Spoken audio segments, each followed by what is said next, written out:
So again, we're reading Canto 4, Chapter 11, text 20, 21, and 22. Would anybody, I don't know if anybody is interested in reading.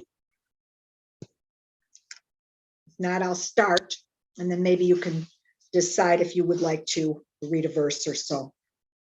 Okay, text 20. Na vaisvapaksho asya vipaksha evava parasya mrityor vishata samam praja tam davava manam anudavanti anisha yata rajamsi anilam bhuta sangaha. Translations and purports by His Divine Grace, A.C. Bhaktivedanta Swami Srila Prabhupada Ki Jai. The Supreme Personality of Godhead, in His feature of eternal time, is present in the material world and is neutral towards everyone. No one is His ally and no one is His enemy.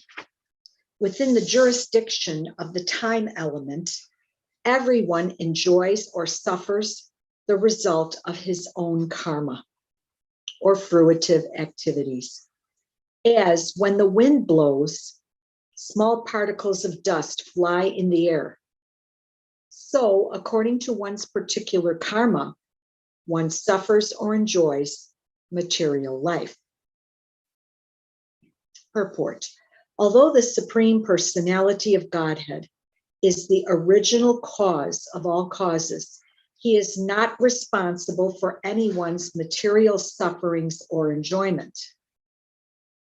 You know, for some reason, I feel like I read this before. I don't know. There is no partiality on the part of the Supreme Lord. The less intelligent accuse the Supreme Lord of being partial and claim that this is why one enjoys in this material world and another suffers. But this verse specifically says that there is no such partiality on the part of the Supreme Lord. Living entities, however, are never independent. As soon as they declare their independence of the Supreme Controller, they are immediately put into this material world to try their luck freely as far as possible. When the material world is created for such misguided living entities, they create their own karma, fruitive activities, and take advantage of the time element. And thereby they create their own fortune or misfortune.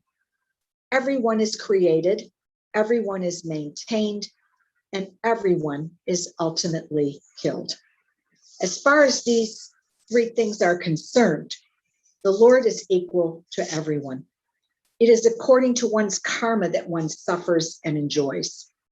The living entity's higher or lower position, his suffering and enjoying, are due to his own karma. The exact word used in this connection is anisha, which means dependent on their own karma. The example is given that the government gives everyone the facilities for governmental action and management. But by one's own choice, one creates a situation which obliges him to exist under different types of consciousness. The example given in this verse is that when the wind blows, particles of dust float in the air. Just one moment, I have to read this again. I got a little lost here. The example's good.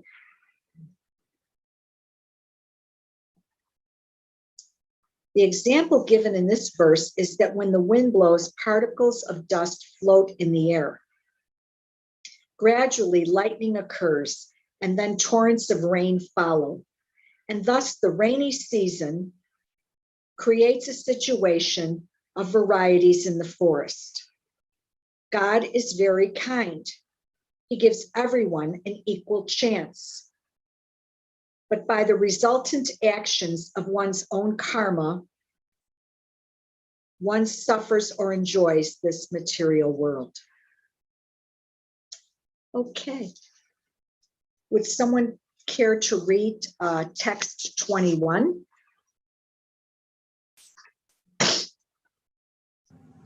Yeah, I can read, no problem. Thank you, Shri Devi. Welcome. Ayusho pachayam jantos tathaivo pachayam vibhuhu ubhabhyam rahita swastho dushtasya vidadatyasau. The Supreme Personality of Godhead Vishnu is all-powerful, and he awards the results of one's fruitive activities. Thus, although one living entity's duration of life is very small, whereas that of another is very great, he is always in his transcendental position that there is no question of lessening or increasing his duration of life. Purport. Translation and purport by Srila Prabhupada. Both the mosquito and Lord Brahma are living entities in the material world. Both are minute sparks and are part of the Supreme Lord. The very short duration of the life of the mosquito and the very long lifetime of Lord Brahma are both awarded by the Supreme Personality of Godhead according to the results of their karma. But in the Brahma Samhita, we find it said, Karmani nirdahati, the Lord diminishes or vanquishes the reactions of devotees. The same fact is explained in Bhagavad Gita, Yajnarthat karmano nyatra. One should perform karma only for the purpose of satisfying the Supreme Lord. Otherwise, one is bound by the action and reaction of karma. Under the laws of karma, a living entity wanders within the universe under the rule of eternal time. And sometimes he becomes a mosquito and sometimes Lord Brahma. To a sane man, this business is not very fruitful. Bhagavad Gita 9:25 gives a warning to the living entities. Yanti Deva Vrata Devan. Those who are addicted to the worship of the demigods go to the planets of the demigods. And those who are addicted to worship of the Pitas, forefathers, go to the Pitas. Those who are inclined to material activities remain in the material sphere. But persons who engage in devotional service reach the abode of the Supreme Personality of Godhead, where there is neither birth nor death, nor different varieties of life under the influence of the law of karma. The best interest of the living entity is to engage himself in devotional service and go back home, back to Godhead. Srila Bhakti Vinod Thakur advised, my friend, you are being washed away in material nature's waves of time. Please try to understand that you are the eternal servant of the Lord. Then everything will stop and you will be eternally happy. Jai. Jai. Okay. Would either Leela Manjari or Lavanya Mataji care to read text 22? Yes, Mataji, I can read. One second. Thank you.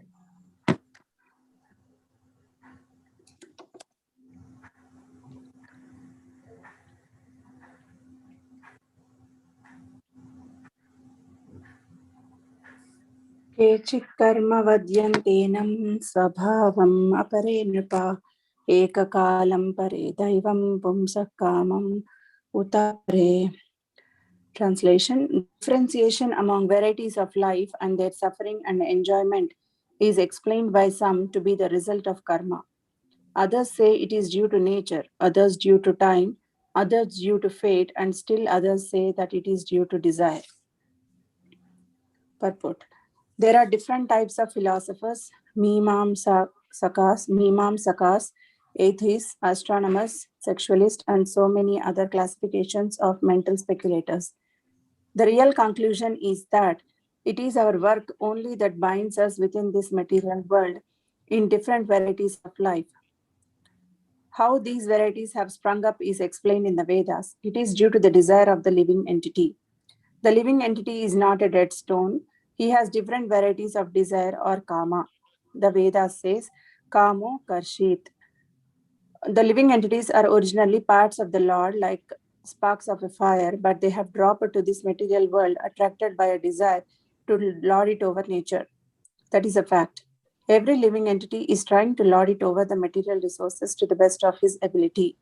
This karma or desire cannot be annihilated. There are some philosophers who say that if one gives up his desires, he again becomes liberated. But it is not at all possible to give up desire, for desire is a symptom of the living entity. If there were no desire, then the living entity would be a dead stone. Srila Narottama Das Thakura therefore advises that one turn his desire towards serving the Supreme Personality of Godhead. Then desire becomes purified, and when one's desires are purified, one becomes liberated from all material contamination. The conclusion is that the different philosophers' theories to explain the varieties of life and their pleasure and pain are all imperfect. The real explanation is that we are eternal servants of God, and that as soon as we forget this relationship, we are thrown into the material world where we create our duties and suffer or enjoy the result. We are drawn into this material by desire must be purified and employed in the devotional service of the Lord. Then our disease of wandering in the universe, different forms of will end. Thank you, Mataji. Thank you so much, Lavanya. Okay, I'll go back to text 20. I think mine, for me, was harder to understand than the other ones for some reason. Okay. Okay, so in text 20, the translation explains that the Lord is appearing here in his feature of eternal time, okay, as eternal time. And as eternal time, he's present in the material world, and he is neutral towards everyone. So he doesn't take sides with anyone. There are no allies or enemies. So within time, all the living entities either enjoy or suffer the result of their own karma. So this analogy here is used that when the wind blows, and this is an analogy that's in the purport also, small particles of dust fly in the air. So according to our particular karma, one suffers or enjoys material life. So it's important for us to remember, it's so easy for people to blame God for our problems. You know, if, oh, this happened, it's all God's fault. Look at what I've had so many people that I've worked with say to me, oh, there's no God. Look at the war I've been through. I knew one woman who was from Iran, and she, as a child, she said she suffered through the war when the Shah was ousted from power. And she said, I've seen so many things, there can't be a God. So it's almost, I've seen it so many times that people blame God when things are wrong. And even, oh, the only reason this is good, the only reason I'm enjoying this particular thing, is it's all because of God. Well, it isn't really that God has chooses and says, okay, you're going to suffer and you're going to enjoy at all. I guess that's the way we can say that he is, he's neutral towards everyone. It's the fact that we are existing within time, and within time, we are going to suffer according to what we have done in our previous lives, and even in this particular life. So the Lord is not partial in any way, shape, or form. And that is so important to understand. I think, like I said, a lot of people blame the Lord for their problems. They blame the Lord for everything that happens.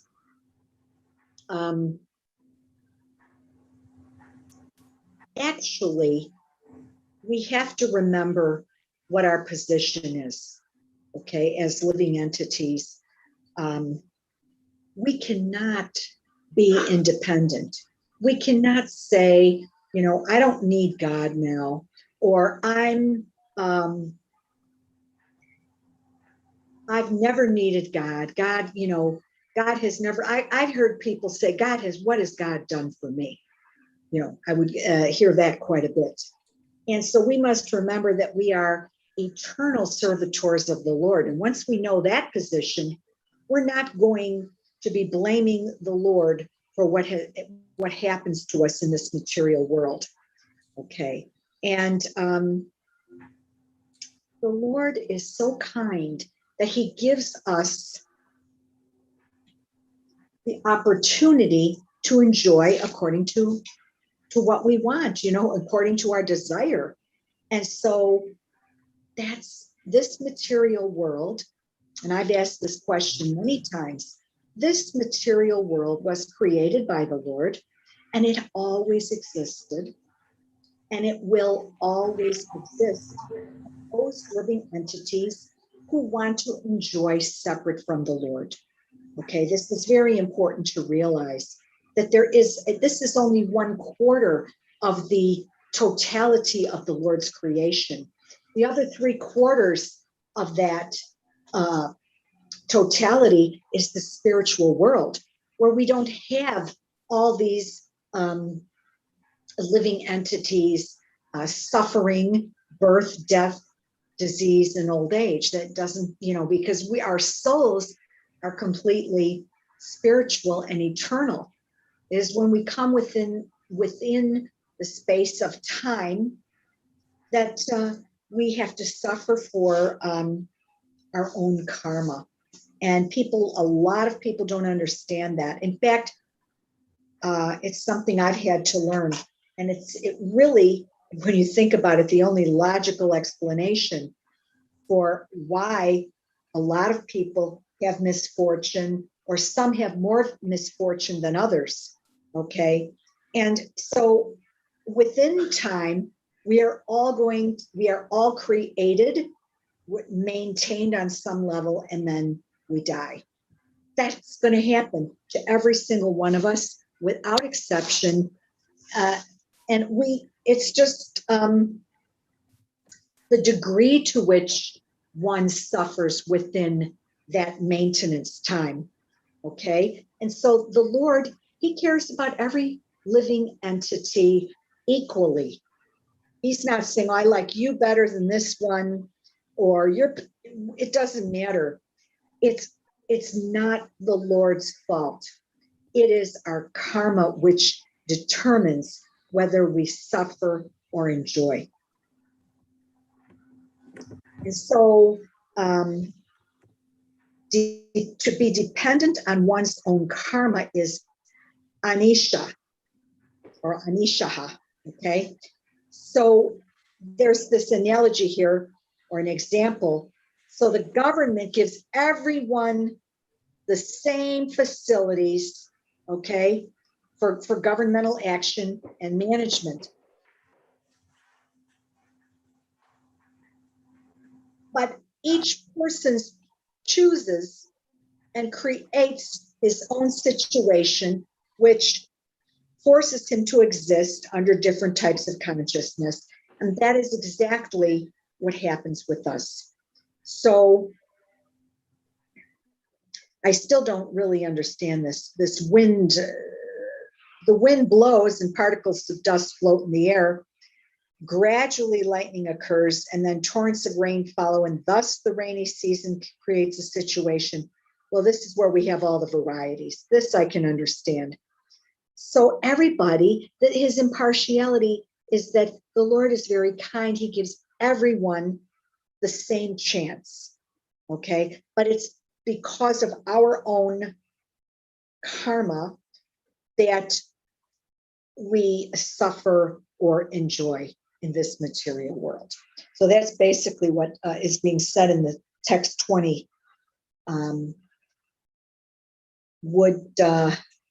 Sri Devi, would you care to explain text 21? And I think we can all wait till the end if there are questions this way, just to make, because the class is a little bit shorter now. because we want to make sure we get all of the verses explained. Thank you.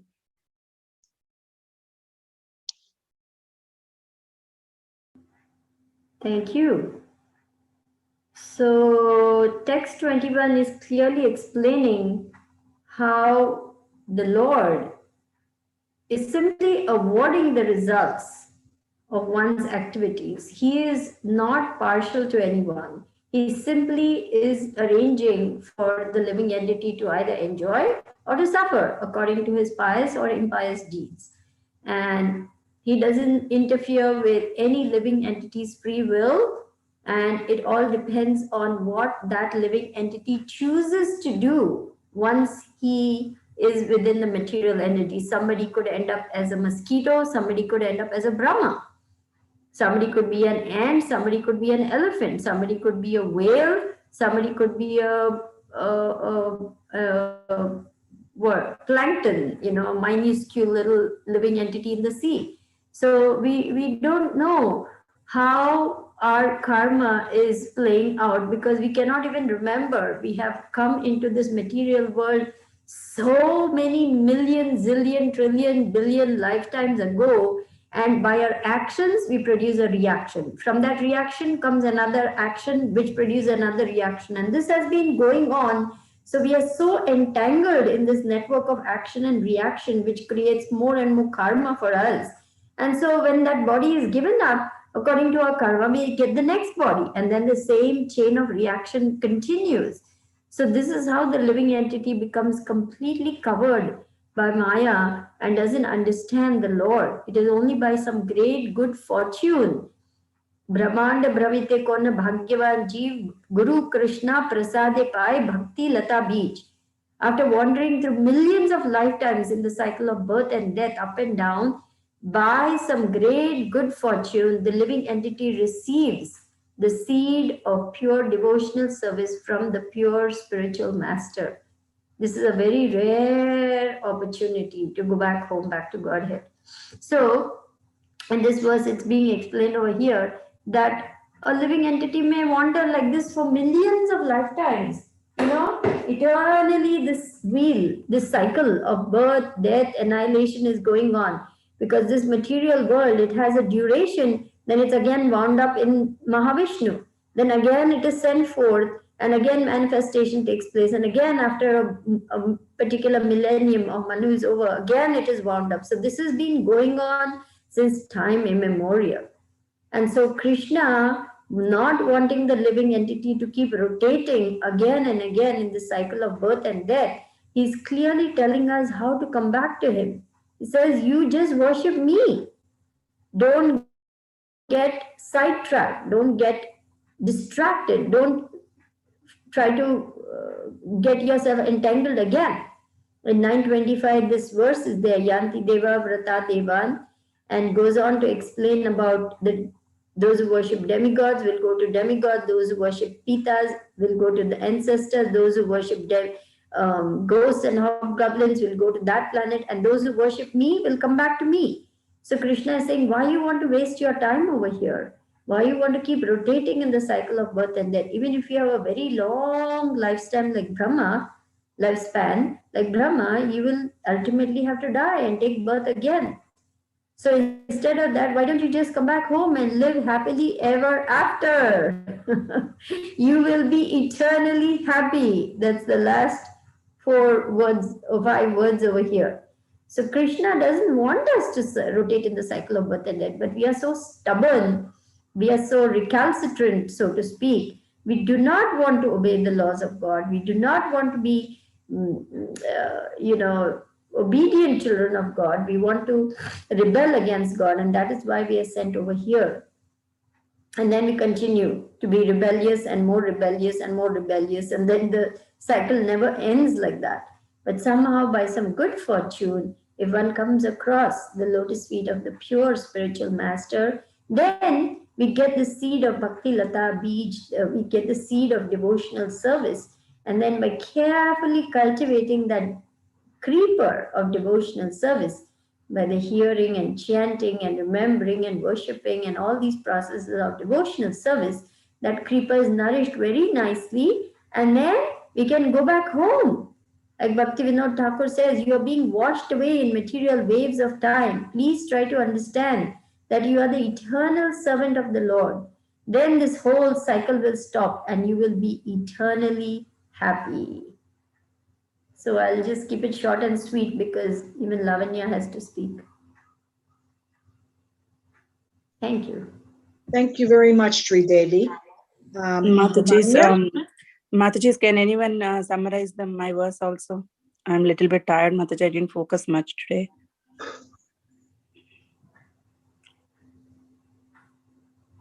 Okay. All right. So this will be not so good, but well, let's see.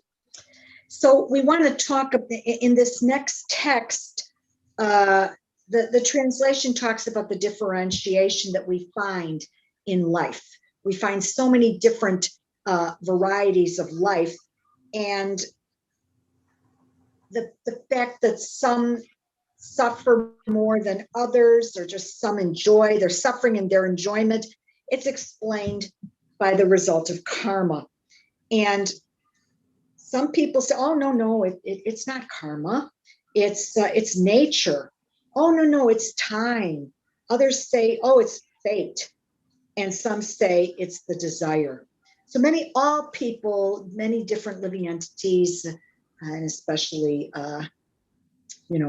human beings, many or most tend to think that it's due to any one of these reasons that we have such variety and differentiation in this living in this material cosmos, and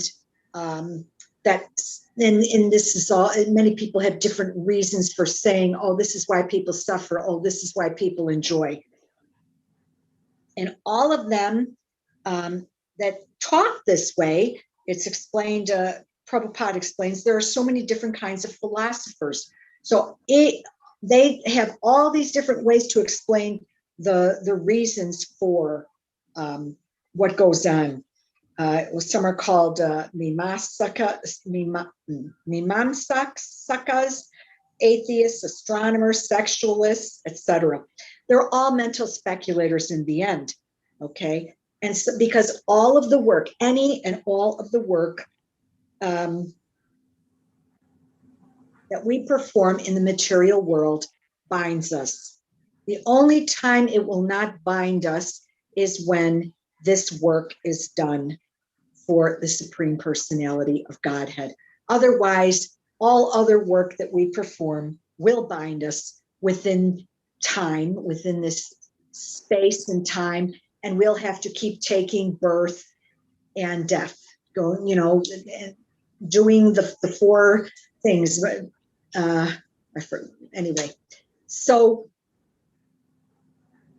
the Vedas explain it that, look, the reason we have all this variety has to do with the desire of the living entity, okay? And desire is something that we cannot get rid of. So this does not go very well with the Mayavadi philosophy, because I can recall many times when I used to chant with the Buddhists before I knew anything about Krishna consciousness. They were trying to tell us, get rid of your desire. Get rid of your desire. Once you get rid of your desire, you're going to reach nirvana. Okay. It's not possible to get rid of desire. It's part of us. Okay. The thing is that we have to dovetail that desire toward worshiping towards the Supreme Personality of Godhead. Okay. And since we wanted, and I've explained this before, we wanted to lord it over material nature. We wanted to enjoy outside of the Lord. And therefore, we ended up falling into this material world. And even the gurus have explained so many times, our spiritual master and many others, somehow or other, we fell into this material soup. And now we have to deal with it. It's not even important as to how it happened. The fact is that it did happen. And